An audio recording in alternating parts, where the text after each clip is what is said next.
Intergenerational cycle की अगर हम बात करें Poonam ji, how do we break this cycle? क्योंकि अनीमिया है, मैल न्यूट्रिशन है, ऐसा नहीं है कि women are born with poor health, लेकिन ये जो साइकिल होता है, आप देखते हैं कि बार बार बच्चे जैसे बोर्न होते हैं, मदर मैल नरिश्ड होती है, अनीमिक होती है, तो बच्चा भी ऑब्वियसली अंडरवेट या वीक होगा।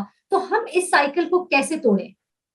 So this cycle can be broken, and it has been broken in other countries, or it doesn't exist in other countries. So what we need is a healthy girl, a healthy adolescent.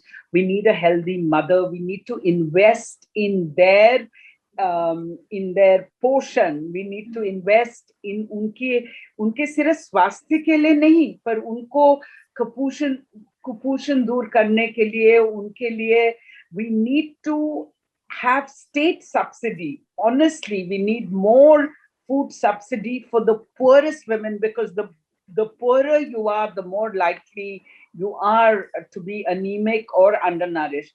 And intergenerational cycle is very not only cost lives for women.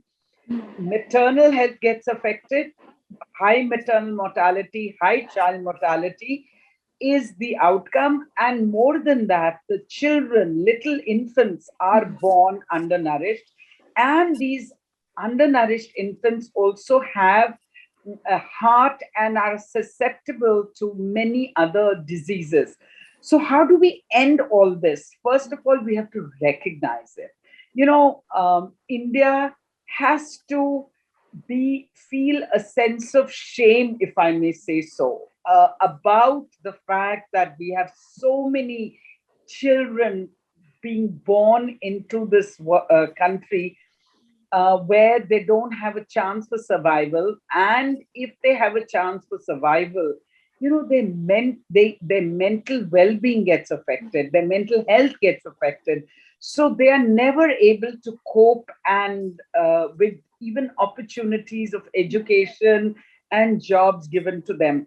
So there are many things we need to do. So let me start with first the nutrition. We need to feed. Yeah. We absolutely need to feed our girls and women well. We need to eradicate. We have to make a commitment to eradicate uh, not just anemia, but malnutrition amongst our children and our girls.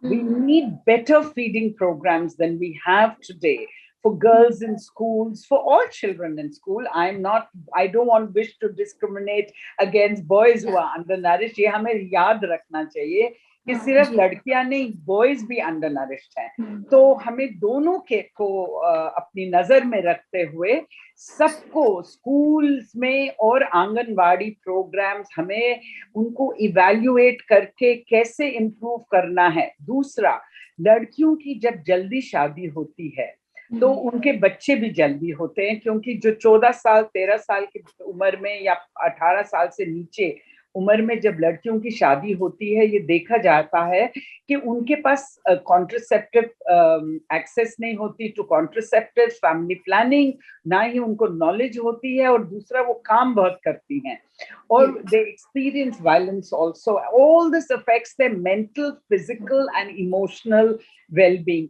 तो इसलिए we have to make sure no girl below the legal age of 18 gets married. And the best way to do that is also to keep them in schools.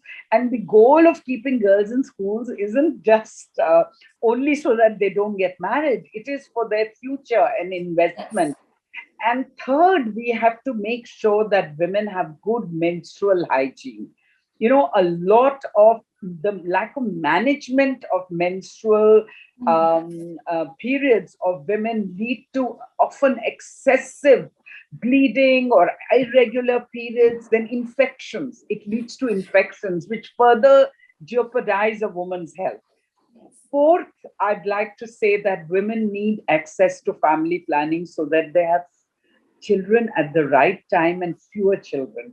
We need to postpone the first child. We need spacing between two children, because that is what really impacts a woman's well-being, not just health again, and they're all linked, women's mental, physical, emotional well-being. So we have to have health services respond to that. family planning, I mentioned 36% of, 13% of girls in India or women in India who wish to have fewer children and do not wish to have a third child end up having a third and even fourth child. Yes. And 30% is very high because either they don't have access to family planning or they don't have the agency and autonomy. In fact, you've explained that really well, that what we can do to break this cycle, obviously, because that's how, when we're really looking at a healthy population,